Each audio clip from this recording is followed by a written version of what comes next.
जय हिंद दोस्तों। आज हम पढ़ने वाले हैं एमपी सब इंस्पेक्टर एग्जाम 2017 में पूछे गए जीके जीएस एमपी जीके और साइंस के महत्वपूर्ण प्रश्न जो कि आने वाली एमपी एसआई एग्जाम 2022 के लिए काफी इंपॉर्टेंट है। तो जल्दी एमपी एसआई की वैकेंसी आने वाली है, तो आप सभी प्रिपरेशन स्टार्ट कर दें।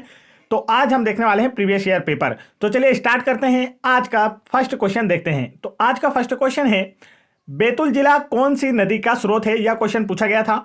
तो इसका जो राइट आंसर है वह है ऑप्शन नंबर एक, ताप्ती नदी का। बैतूल जिला ताप्ती नदी का स्रोत है। ताप्ती नदी का उद्गम बैतूल जिले के मुल्ताई से होता है। यह पूर्व से पश्चिम दिशा में प्रवाहित होते हुए खंबात की खाड़ी अरब सागर में गिरती है। इसे सूर्यपुत्री के नाम से भी जाना जाता है। चलिए आगे बढ़ते हैं दोस्तों। प्रत्येक क्वेश्चन का आंसर करने के लिए मैं आपको 2 या 3 सेकंड का समय दूंगा, जिसमें आप अपना आंसर मुझसे पहले कर लें। फिर उसके बाद मैं आपको राइट आंसर बताऊंगा। तो इस तरीके से आप वीडियो को लास्ट तक जरूर देखें और लास्ट में बताएं कि आप लोगों का स्कोर क्या रहा, आप कितने क्वेश्चन सही कर पा रहे हैं। नेक्स्ट क्वेश्चन है, किस देश को विश्व का शक्कर का कटोरा कहा जाता है? तो इसका जो राइट आंसर है दोस्तों वह है ऑप्शन नंबर 3, क्यूबा देश को sugar bowl of the world अर्थात विश्व का शक्कर का कटोरा कहा जाता है। और भारत में सर्वाधिक शक्कर उत्पादक राज्य जो है वह उत्तर प्रदेश है। यह भी आपको याद रखना है। आगे बढ़ते हैं नेक्स्ट क्वेश्चन की ओर। नेक्स्ट क्वेश्चन है यहाँ पर हमारा, बिरहा लोकगीत कौन से क्षेत्र में गाया जाता है? तो इसका जो राइट आंसर है वह है ऑप्शन नंबर 3, बघेलखंड क्षेत्र में। बिरहा लोकगीत बघेलखंड क्षेत्र में गाया जाता है। आगे बढ़ते हैं नेक्स्ट क्वेश्चन की ओर। नेक्स्ट क्वेश्चन यहां पर हमारा, कला बीथिका कहां स्थित है? 4 ऑप्शन आपको दिए गए हैं और पूछा गया कला बीथिका कहां स्थित है। तो इसका राइट आंसर है ऑप्शन नंबर 2, ग्वालियर में स्थित है। कला बीथिका ग्वालियर में स्थित है। दोस्तों, यदि आप लोगों को एमपी जीके की 1250 प्लस बेस्ट एमसीक्यू की पीडीएफ फाइल डाउनलोड करना है तो आप वीडियो की डिस्क्रिप्शन में दी गई लिंक पर क्लिक करके आसानी से प्राप्त कर सकते हैं। और यदि आप लोगों को एमपी एसआई एग्जाम 2017 के ऑल शिफ्ट के जीके और जीएस और साइंस के और 2016 MP SI exam all shift के जीके जीएस और साइंस की पीडीएफ डाउनलोड करना है तो वीडियो को डिस्क्रिप्शन में दी गई लिंक पर जाकर क्लिक करके आसानी से डाउनलोड कर सकते, जहां पर आप लोगों को ऑल शिफ्ट की हिंदी, ऑल शिफ्ट की इंग्लिश और ऑल शिफ्ट के मैथ्स और रीजनिंग की पीडीएफ भी अलग अलग मिल जाएगी और उन सभी को भी आप डाउनलोड कर सकते हैं। तो तुरंत इन सभी पीडीएफ को डाउनलोड करें और अपनी तैयारी को बेहतर करें। आगे बढ़ते हैं नेक्स्ट क्वेश्चन की ओर। नेक्स्ट क्वेश्चन पूछा गया था कला बीथिका, तो यह तो ग्वालियर रिपीट हो चुका है क्वेश्चन। नेक्स्ट क्वेश्चन पूछा गया था, प्रथम गुप्त शासक कौन थे? 4 ऑप्शन आपको दिए गए हैं और पूछा गया है प्रथम गुप्त शासक कौन थे। तो इसका जो राइट आंसर दोस्तों वह है ऑप्शन नंबर 3, चंद्रगुप्त प्रथम गुप्त शासक थे। और गुप्त वंश की स्थापना किसने की थी? तो आंसर होगा श्री गुप्त ने गुप्त वंश की स्थापना की थी। और इन्हें गुप्त वंश, चंद्रगुप्त को गुप्त वंश का वास्तविक संस्थापक माना जाता है। इसलिए पूछा गया है प्रथम गुप्त शासक कौन थे। तो दिए गए ऑप्शनों के अनुसार चंद्रगुप्त गुप्त वंश के प्रथम शासक थे। गुप्त वंश की स्थापना की थी श्री गुप्त ने। और गुप्त काल को भारतीय इतिहास का स्वर्ण काल कहा जाता है। सबसे इंपॉर्टेंट क्वेश्चन गुप्त काल से पूछा जाने वाला, हमेशा पूछा जाएगा कि किसके काल को, किसके शासनकाल को इतिहास का स्वर्णकाल कहा जाता है। तो आपका आंसर होगा गुप्त काल को इतिहास का स्वर्णकाल कहा जाता है। आगे बढ़ते हैं नेक्स्ट क्वेश्चन की ओर।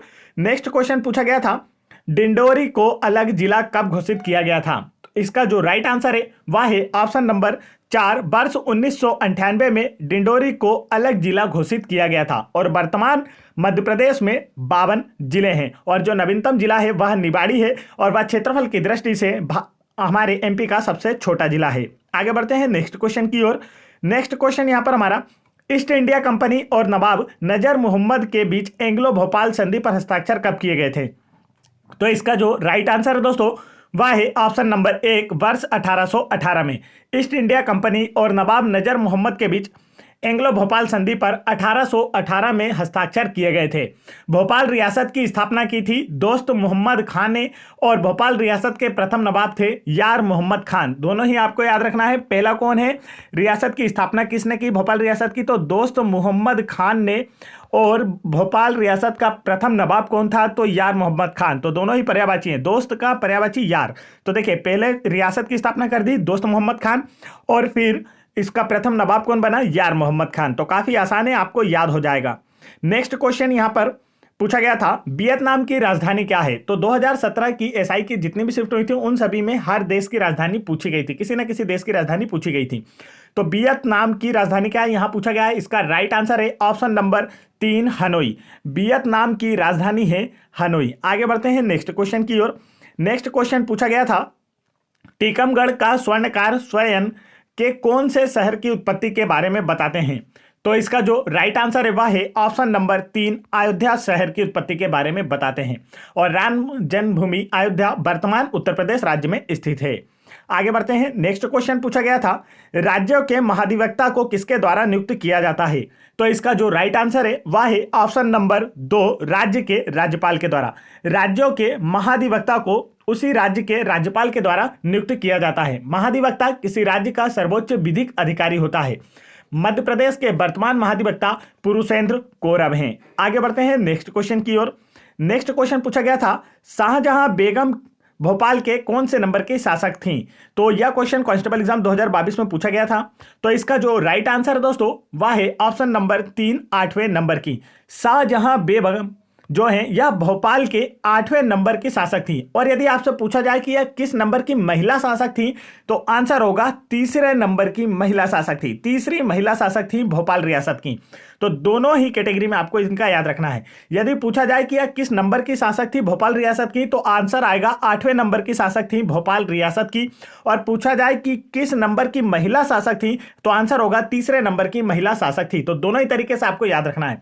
शाहजहां बेगम भोपाल की 8वीं शासक तथा तीसरी महिला शासक थी। और भोपाल की प्रथम महिला शासक कौन थी यदि पूछा जाए तो वह थी कुदसिया बेगम, जिन्हें गौहर बेगम के नाम से भी जाना जाता है। तो काफी इंपॉर्टेंट क्वेश्चन बनता है। और यदि आप लोगों को एमपी जीके का जो इतिहास वाला पूरा पोर्शन क्लियर करना है तो इतिहास का जो वीडियो है दोस्तों एमपी इतिहास, तो इस पे फुल वीडियो आपको मिल जाएगा चैनल की प्लेलिस्ट में, नहीं तो वीडियो की डिस्क्रिप्शन में हमने लिंक डाल दी है, आप वहां से भी देख सकते हैं। जिससे एमपी का इतिहास का पूरे के पूरे जितने भी एमसीक्यू बेस्ट एमसीक्यू हैं वह वीडियो आपको मिल जाएगा और आपका इतिहास से रिलेटेड सारे क्वेश्चन क्लियर हो जाएंगे। हमने इतिहास में जितने भी क्वेश्चन बताए थे इन्हीं से कांस्टेबल एग्जाम 2022 में सारे प्रश्न पूछे गए थे। तो आपके एग्जाम में भी सब यहीं से आने वाला है क्योंकि यहां पर हमने पूरा कवर कर रखा है।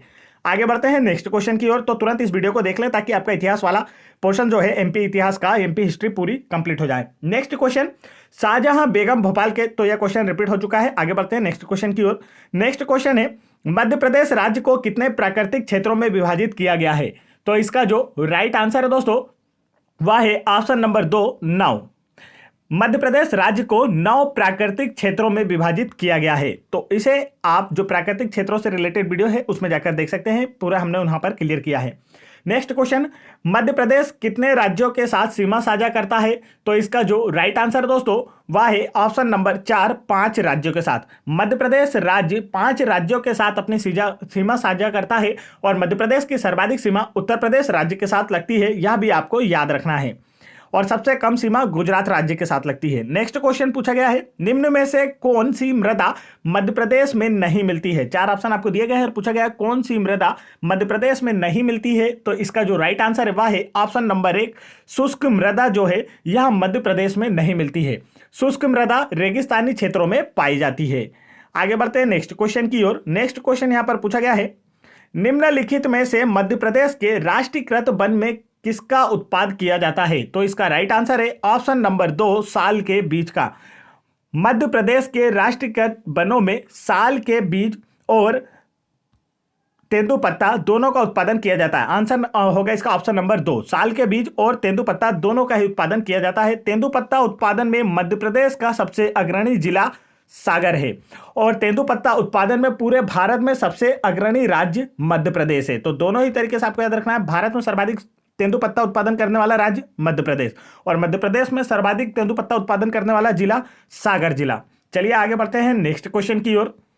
और क्षेत्रफल की दृष्टि से वन क्षेत्रफल की दृष्टि से भी मध्य प्रदेश का देश में प्रथम स्थान है और मध्य प्रदेश के वनों में सर्वाधिक सागौन वृक्ष पाए जाते हैं, यह भी आपको याद रखना है। नेक्स्ट क्वेश्चन है निम्नलिखित में से कौन सा गोंड आदिवासियों का लोकप्रिय नृत्य है। तो इसका जो राइट आंसर है दोस्तों वह है ऑप्शन नंबर 1 कर्मा। कर्मा नृत्य जो है यह गोंड आदिवासियों का लोकप्रिय नृत्य रूप है और गोंड जो है यह भारत की सबसे बड़ी जनजाति है। नेक्स्ट क्वेश्चन पूछा गया है, दोस्त मोहम्मद खान एक थे। तो 4 ऑप्शन आपको दिया गया है और पूछा गया ईरानी थे, अफगानी थे, मंगोलियन थे या फिर तुर्क थे। तो इसका जो राइट आंसर है वह है ऑप्शन नंबर 2, अफगानी थे। दोस्त मोहम्मद खान एक अफगानी थे और इन्होंने भोपाल रियासत की स्थापना की थी, अभी मैंने आपको बताया था। और भोपाल रियासत के प्रथम नवाब कौन थे? तो यार मोहम्मद खान थे। नेक्स्ट क्वेश्चन पूछा गया है, लुई ब्रेल दिवस कब मनाया जाता है? काफी इंपॉर्टेंट क्वेश्चन, हर एग्जाम में पूछा जाता है। लुई ब्रेल दिवस कब मनाया जाता है? तो इसका जो राइट आंसर है वह है ऑप्शन नंबर 1, 4 जनवरी को।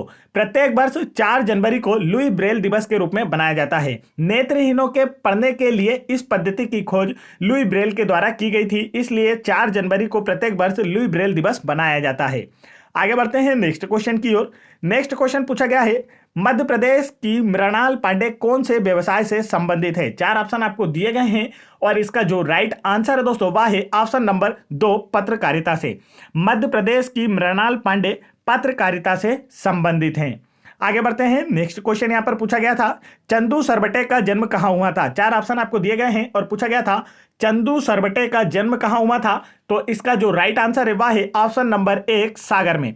चंदू सरबटे का जन्म हुआ था सागर में और यह मध्य प्रदेश के क्रिकेट खिलाड़ी हैं। इनका जन्म हुआ था सागर में और यह रहते थे इंदौर में। मतलब यदि आपसे पूछा जाए कि इन्होंने क्रिकेट ज्वाइन किया तो ये कहां रहते थे? तब यह इंदौर में रहते थे और जन्म हुआ था सागर में। आगे बढ़ते हैं नेक्स्ट क्वेश्चन की ओर। नेक्स्ट क्वेश्चन पूछा गया है, केंद्रीय प्रांत का गठन किस वर्ष में हुआ था? 4 ऑप्शन आपको दिए गए हैं और पूछा गया है केंद्रीय प्रांत का गठन किस वर्ष हुआ था, जो सेंट्रल प्रोविंस के नाम से जिसे हम जानते थे भारत के स्वतंत्र होने से पूर्व मध्य भारत के रूप में। तो इसका जो राइट आंसर है दोस्तों वह है ऑप्शन नंबर 1, वर्ष 1861 में सेंट्रल प्रोविंस अर्थात केंद्रीय प्रांत का गठन किया गया था। चलिए आगे बढ़ते हैं नेक्स्ट क्वेश्चन की ओर। नेक्स्ट क्वेश्चन यहां पर हमारा, होशंगाबाद में नई bank note paper line unit का उद्घाटन किस वर्ष किया गया था? 4 ऑप्शन आपको दिए गए हैं और पूछा गया होशंगाबाद में नई bank note paper line unit का उद्घाटन किस वर्ष किया गया था? तो इसका जो राइट आंसर है दोस्तों वह है ऑप्शन नंबर 3, वर्ष 2015 में होशंगाबाद में नई bank note paper line unit का उद्घाटन किया गया था। होशंगाबाद शहर नर्मदा नदी के तट पर स्थित है। होशंगाबाद नर्मदापुरम संभाग में आता है और होशंगाबाद में सिक्योरिटी पेपर मिल कारखाना भी स्थित है। तो यह क्वेश्चन भी अक्सर एग्जाम में पूछा जाता है, सिक्योरिटी पेपर मिल कारखाना कहाँ स्थित है? तो आंसर होगा होशंगाबाद में। नेक्स्ट क्वेश्चन पूछा गया था, धामोनी उर्स मेले का आयोजन कौन से जिले में होता है? कांस्टेबल एग्जाम 2022 में पूछा गया प्रश्न। तो इसका जो राइट आंसर है वह है ऑप्शन नंबर 1, सागर में। धामोनी उर्स या धामोनी मेले का आयोजन सागर जिले में किया जाता है। आगे बढ़ते हैं नेक्स्ट क्वेश्चन की ओर। नेक्स्ट क्वेश्चन पूछा गया था, वायुमंडलीय दाब को किस तरह मापा जाता है? तो इसका जो राइट आंसर है वह है ऑप्शन नंबर 2, बैरोमीटर के द्वारा। वायुमंडलीय दाब को बैरोमीटर के द्वारा मापा जाता है और बैरोमीटर में वायुमंडलीय दाब मापने के लिए किस धातु का प्रयोग किया जाता है? तो पारा धातु का प्रयोग किया जाता है। जो इसका यह होता है मीटर होता है, इसमें किसका प्रयोग किया जाता है? पारा धातु का उपयोग किया जाता है। आगे बढ़ते हैं नेक्स्ट क्वेश्चन की ओर। नेक्स्ट क्वेश्चन पूछा गया है, सामान्यतः हाइड्रोजन के कितने समस्थानिक पाए जाते हैं? 4 ऑप्शन आपको दिए गए और पूछा गया है हाइड्रोजन के कितने समस्थानिक होते हैं? तो इसका जो राइट आंसर है दोस्तों वह है ऑप्शन नंबर 4, 3 समस्थानिक होते हैं। हाइड्रोजन के 3 समस्थानिक होते हैं। हाइड्रोजन आवर्त सारणी का प्रथम तत्व होता है और इसके 3 समस्थानिक होते हैं। देखिए इसका जो साइन होता है वह होता है H और इसके 3 समस्थानिक 1H1, 1H2 और 1H3 होता है। 1H1 को प्रोटियम, 1H2 को ड्यूटेरियम और 1H3 को ट्राइटियम के रूप में जाना जाता है। और हाइड्रोजन को भविष्य के ईंधन के रूप में भी जाना जाता है, यह भी आप याद रखेंगे। नेक्स्ट क्वेश्चन पूछा गया है, निम्न में से कौन सा सिद्धांत यह कहता है कि वह पदार्थ जल में तैर सकता है जिसका आयतन उसके द्वारा हटाए गए जल के आयतन से अधिक हो और उसका औसत घनत्व जो हो जल से कम हो? तो 4 ऑप्शन आपको दिए गए हैं और पूछा गया है कि दी गई जो लाइन है आपको यह किस सिद्धांत से रिलेटेड है? तो इसका जो राइट आंसर है दोस्तों वह है ऑप्शन नंबर 4, आर्किमिडीज के सिद्धांत से।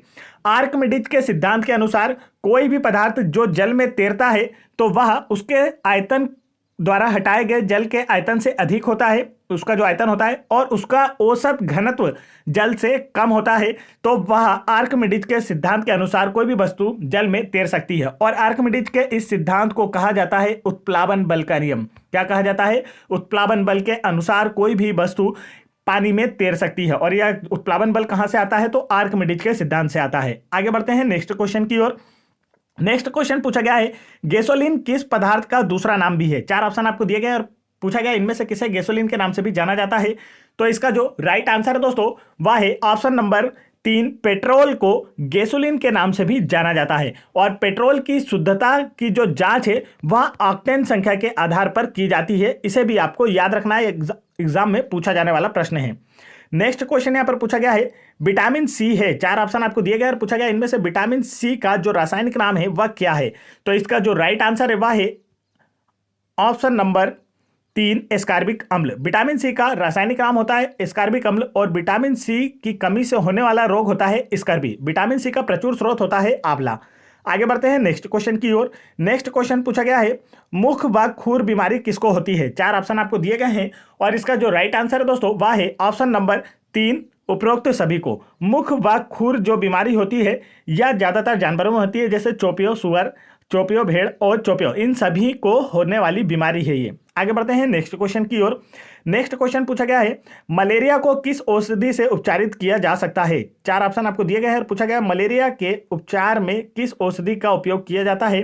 तो इसका जो राइट आंसर है वह है ऑप्शन नंबर 4, सिनकोना पेड़ का। मलेरिया के उपचार में सिनकोना पेड़ से प्राप्त कुनेन औषधि का उपयोग किया जाता है। मलेरिया रोग जो है शरीर में स्प्लीन अर्थात तिल्ली को प्रभावित करता है। नेक्स्ट क्वेश्चन यहां पर पूछा गया था, जब किसी पिंड का वेग दुगना कर देते हैं तो उसमें क्या परिवर्तन होता है? यहां पर चार ऑप्शन आपको दिए गए, इसमें से एक आंसर चुनना है। तो इसका जो राइट आंसर है दोस्तों वह है ऑप्शन नंबर 1, संवेग दुगना हो जाता है। जब किसी पिंड का वेग दुगना करते हैं तो उसका संवेग दुगना हो जाता है। संवेग p बराबर से mv होता है। तो जैसे ही द्रव्यमान या वेग में कोई परिवर्तन किया जाता है तो उसका सीधा असर किस पर पड़ता है? संवेग पर पड़ता है। तो अगर वेग को हम 2 गुना कर दें तो संवेग भी कितना हो जाएगा? 2 गुना हो जाएगा। और वेग को आधा कर दे तो संवेग भी कितना हो जाएगा? आधा हो जाएगा। तो अगर आपको सूत्र याद रहता है तो काफी इजी होता है। संवेग p बराबर से mv होता है। नेक्स्ट क्वेश्चन पूछा गया है, अस्पताल में ऑक्सीजन नली में ऑक्सीजन के साथ और कौन सी गैस मिली होती है? तो इसका जो राइट आंसर है दोस्तों वह है ऑप्शन नंबर 3, हीलियम गैस मिली होती है। अस्पतालों अर्थात हॉस्पिटलों में ऑक्सीजन के साथ ऑक्सीजन नली में हीलियम गैस भी मिली होती है। और जो गोताखोर होते हैं वह भी अपने साथ ऑक्सीजन और हीलियम का मिश्रण लेकर जल में जाते हैं। आगे बढ़ते हैं नेक्स्ट क्वेश्चन की ओर। नेक्स्ट क्वेश्चन पूछा गया है, एक भारी पदार्थ पृथ्वी की सतह पर आता है उसे क्या कहा जाता है? चार ऑप्शन आपको दिए गए और पूछा गया इनमें से कौन सा पदार्थ है जो कि पृथ्वी की सतह पर भी गिरता है? तो इसका जो राइट आंसर है वह है ऑप्शन नंबर 1, उल्कापिंड। उल्कापिंड जो होते हैं यह पृथ्वी की सतह पर आकर गिरते हैं। आगे बढ़ते हैं नेक्स्ट क्वेश्चन की ओर। नेक्स्ट क्वेश्चन यहां पर पूछा गया था, एक विद्युत उपकरण को हमेशा पार्थिव किया जाता है क्यों? चार ऑप्शन आपको दिए गए हैं और पूछा गया है एक विद्युत उपग्रह जो होता है उपकरण, इसे हमेशा पार्थिव अथवा पृथ्वी से जो आपका अर्थिंग होता है इसे पृथ्वी से हमेशा जोड़ा जाता है, इसका रीजन क्या है? तो इसका जो राइट आंसर दोस्तों वह है ऑप्शन नंबर 3, उपकरण को किसी खराबी से बचाने से रोकने के लिए उसे हमेशा पार्थिव किया जाता है। आगे बढ़ते हैं नेक्स्ट क्वेश्चन की ओर। नेक्स्ट क्वेश्चन पूछा गया था, कीटों द्वारा होने वाला परागण क्या कहलाता है? चार ऑप्शन आपको दिए गए हैं और पूछा गया है कीटों द्वारा होने वाला परागण क्या कहलाता है?